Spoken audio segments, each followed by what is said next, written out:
Now we will back again to Mosul, to the architecture and urban heritage of Mosul with Professor Wahda Shuker Al Hinkawi and Dr. Lina Ghanem. Professor Wahda from University of a faculty member at University of Technology, Department of Architecture Engineering for more than 30 years. She became assistant professor at 2008. She received her master's degree at 1994. The PhD is urban design and spatial analysis of 2005. Dr. Wahda, a specialist at spatial analysis when she depended the space syntax and analysis in her master thesis. She is also interested in sustainable development, historical city center, and urban conservation. Also, with this presentation, we will be Dr. Lina Ghanem Yaqub, she sharing the presentation with Dr. Wahda. Dr. Lina lecture at Department of Architecture, University of Technology, Baghdad, a PhD from University, United States of America, 2019, School of Architecture and Interior Design. MSc, Master Degree, University of Technology, Iraq, 2001, Department of Architecture. She's been working at University of Technology since 2003. Yes, sorry. No worries. Okay. Our statement for this presentation that preserving the historical urban fabric properties will preserve cultural heritage, traditional image, everyday life, and creating and enhancing cultural diversity.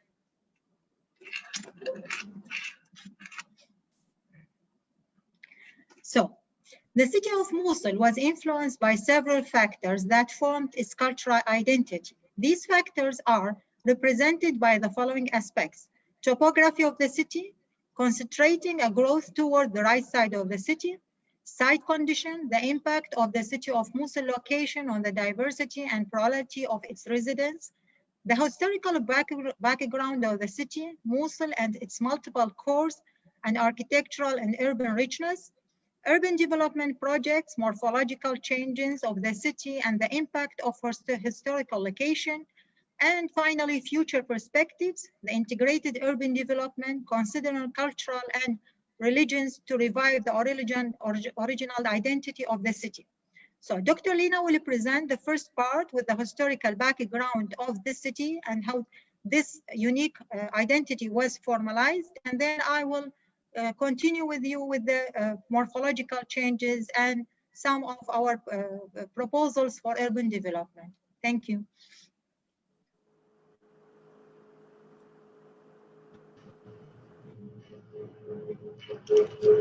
Hi everyone. Okay.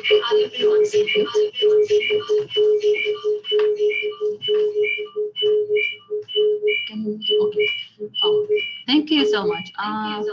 Before I start my presentation, I just want to clarify the difference between Nineveh, the historical Nineveh, and Nineveh Governorate. So this green spot is represent the Nineveh Governorate, and the spot inside it, the dark one, is the city of Mosul. The small one is the old city of Mosul, and to the other side of the river we have historical Nineveh. So there are many researchers who confused about the name of Nineveh. So here we have the historical Nineveh. Okay. Talking about topography of this city, like concentrating a growth toward the right side of the city. Now, side by side with the next slide, please. Side by side with the Nineveh settlement, Old Mosul sits on other side of the Tigris.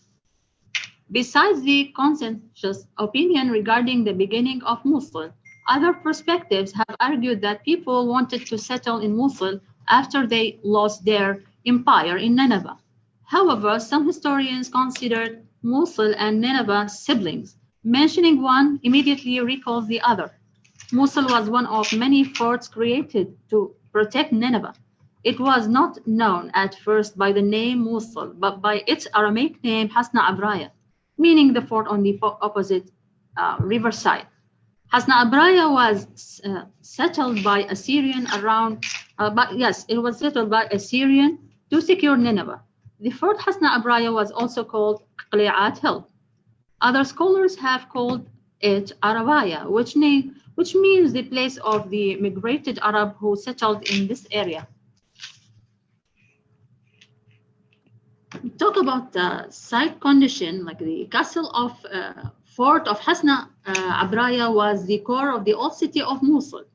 People returned to Nineveh, establishing a new fort on Tauba Hill. Some people went back to the western fort, rehabilitating and settling it because of its topography that protected them from severe floods. In the 4th century BC, the fort was expanded and construction increased there. Hasna Abraya then became known as a village which continued growing across a series of stages. The historical background of the city, like this map to the right. Okay. Yeah. This map to the right shows, I don't know if they see our presentation or not. Okay. This map shows two urban fabric forms. The first one is represented by many axes that are parallel to the river, and the second one shows a series of rings settled around isolated cores. Now we have to talk about social life of Mosul to understand these changes, morphological changes. So the first disciples of Christ brought Christianity to Hasna Abraya. At least 3 of the 12 disciples visited Mosul, and 4 of the apostles went there. However, this period has had less impact on the religious architecture of Mosul because the whole region was under persecution of the followers of any new religion. Right before the Islamic conquest, Mosul was settled primarily by Christians who lived close by.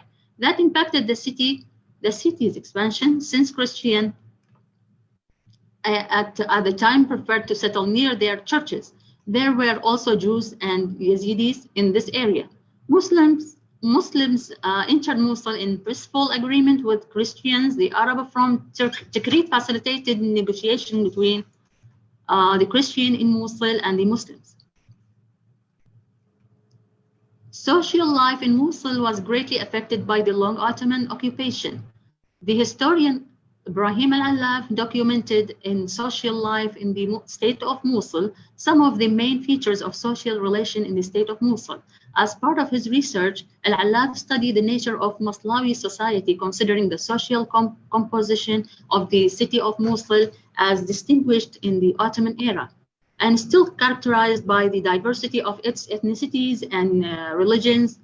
Al-Allaf asserts that the components of this society have lived for a long time. However, the social mixing and incorporation was limited to certain groups of society, mostly the educated, informed, and accepting groups. Elements belong to certain ethnicities were somewhat isolated from their interaction with others. Some historical source, for example, mentions some of the Ottoman firmans that deprived minorities living in Mosul from entering mosques or being hired in public offices. To confirm this, the research considered other studies of social life, such as those by Suhail Pasha and Saad Saloum and many other historian and experts in social studies. These studies help to examine the aspects side by side with the development of the urban form of the city of Mosul and its architecture and housing. Any study of of Mosul's urban morphology must explore the historical facts behind the modernization of Mosul, represented here by the opening of new streets, such as Nineveh Street. Many local authors, especially from Mosul, have studied in the urbanization of Mosul and its morphological aspects. These authors considered modernization consequences to be alien to the urban fabric. This kind of study represents the biased position of most Iraqi researchers regarding the impact of modernization in Mosul. However, many other studies have pointed out that modernization was a tool for development. During the Ottoman Empire, neighborhoods of the old city of Mosul were organized differently from other old cities in the Middle East in terms of urban form. It is physically described as a big single neighborhood, unlike Istanbul, for example, with its isolated neighborhoods. However, this connectivity of the residential fabric in Mosul was not obvious in the social relationship among diverse groups in terms of religion, ethnicity, and language. Ethnic map of Mosul usually depict the city's diversity in recent decades, identifying the old city of Mosul with one color representing the mixed religious and ethnic group. An ethnic map of the zones of the city is used later as the base of Nineveh Street and Ras Al Jadda. The connecting core between this street and the railway complex, this figure to the left shows the city neighborhoods, each identified by name. Most of Muslims and Christian neighborhoods are named by family or tribe. I couldn't find a source to help me address the neighborhood, so I used these tribe names and their backgrounds to identify and create this map. Using stone as a raw material in Mosul, architecture helped it surviving across time. Now we'll go back to Professor Wahda to talk about morphological changes. For morphological changes, we can see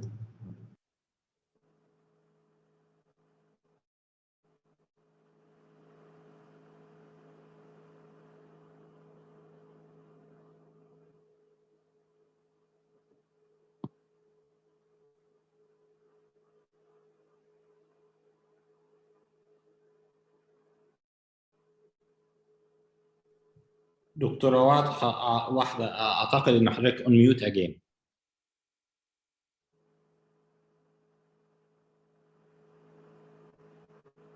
دكتورة واحدة حضرتك on mute.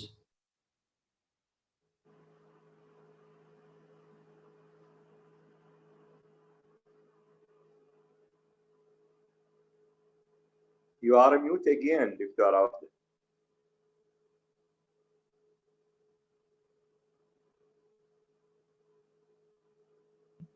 sorry. Yeah. Sorry. Yes.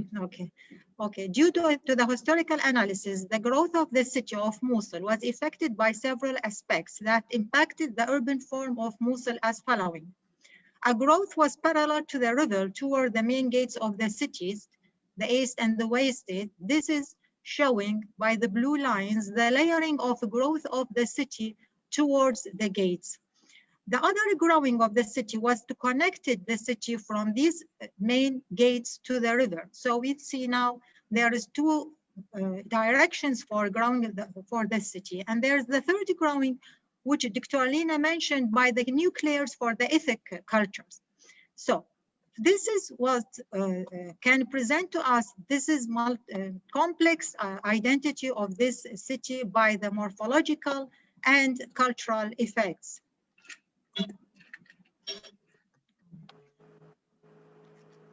From our work at the Spatial Analysis Studio and Design Studio, we have studied the morphological and spatial analysis of the city. So we can see here in this map that the Great Mosque and Nuri Mosque was the central or the main core of the growing of the city towards Bab Ligish and Bab Jadid.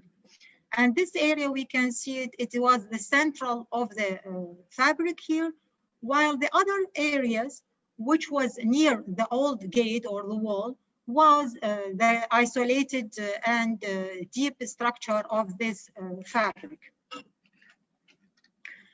The economic interests of powerful country was the main reasons for the later opening for the diagonal streets in the city at 1930 to facilitate the transmissions of raw material from the field at the east side to the railway station at the west sides, like it was here. Despite the fact that we have found by our historical analysis that these lines was their traces, when we traced their effects, there was some indicator for these lines, the existence of these lines, but when they opened, they didn't match exactly with the historical roots, and they had to be more straight. So this is made this conflict in the spatial analysis of the city. Nainawa Street, when it was opened as a wall street wide by high buildings, it made that fragmented the fabric and prevented vision and movement from the four sides of the fabric, and that made the isolation between most parts of this fabric.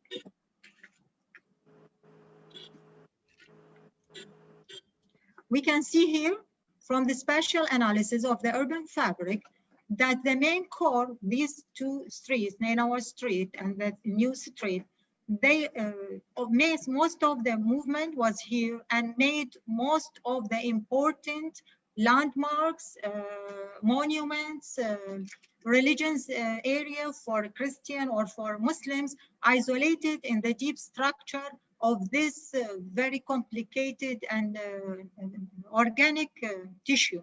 As you see here, we have analysis the control core, which is indicate the correlation, local correlations inside the fabric, and we found that there is very, very deep structure in these four parts according to the main streets here. We think, and we have believed, sorry, that these two walled streets was the beginning of the destruction of the fabric before the ISIS, because as you see here, these pictures was taken before the occupation of ISIS. Do you see the bad situation of this historical area? Even the most important monument in Mosul, the Great Mosque, the way to reach it was by very narrow, unserved alley. So we can find that this isolation of the fabric was the first step in the destroying the heritage of the area and the neglecting, because the very enclaved and deep structure and narrow alley was very hard to be invested or improved later. Our conclusion for the development project and future perspective, we are going to start with the main two projects was studies for the development of Mosul. So the first project was to address the problem of the city was by the Ministry of Municipalization, and invited some local and foreigner authorities to conduct a field survey, a study, submit proposal, address the development problem at 2007 and 2008. They proposed, or they presented many axes for development, but the most important one was the cultural core roots and the spiritual roots and the heritage root. And there's also the green root. The consultant and the ministry, they proposed that we can make cultural route by these areas where cultural building and landmarks, we can develop these axes, and there's the spiritual roots where is the main building, religion building, and there's the heritage route. But from this we can see that these routes are not connected, they are not treating the problem of the isolated parts, and they're working all by his alone. So This project stopped due to the occupation of ISIS and did not continue.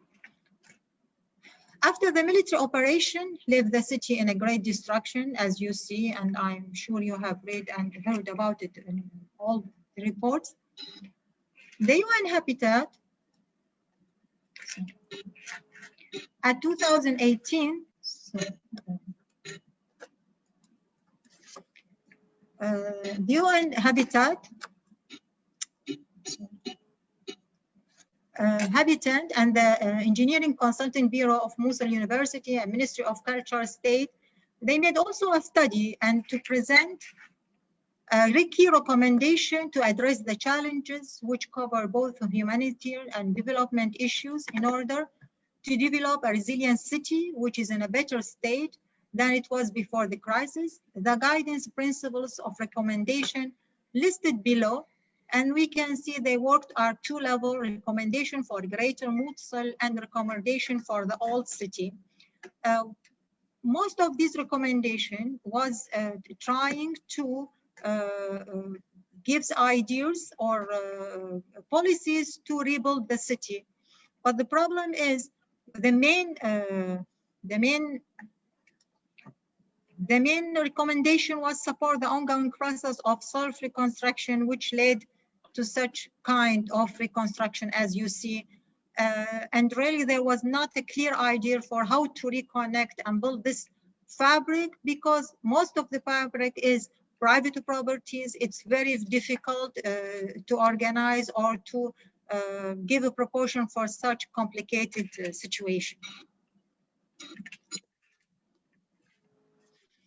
Our work at the design studio at the University of Technology, we had made, according to our special analysis, we have proposed some projects or some directions for reconnecting the tissue and reconnecting the monument and building by restoring or redeveloping the historical axis or historical alley of the city, which where most of the mosque, churches, historical building, a monument are rely on. So one of our proposals was to, during the project of redeveloping Al-Jami' Al-Kabir, Manarat Al-Hadba, we proposed that we can work on this axis from the big mosque to the river where the first settle was here. Here was one of the most important monument, Nabi Georges, and here is the mosque, the great mosque of Mosul. So we propose to reconstruct this alley inside this part of the fabric to reconnect the most part of this fabric. Dr. Wahda, excuse me. The other concept was to reconnect our the dialogue between Al-Nouri Mosque and Al-Sa'a Church. These two elements are the most important elements at the center of the city, as we have shown before here in the center, our most integrated part of the city. Al-Sa'a city was one of the main Christian elements and the big mosque, and we can work on this axis toward this main gate, and I'm very related to this main gate because my family was living here and they still living here, some of them. So we were looking forward to rebuild this vertical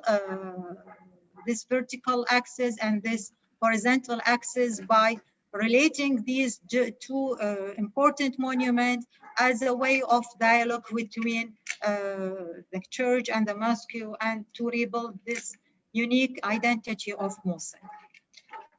Thank you for your listening. We are hoping to present more projects for our final presentation. Thank you, everyone.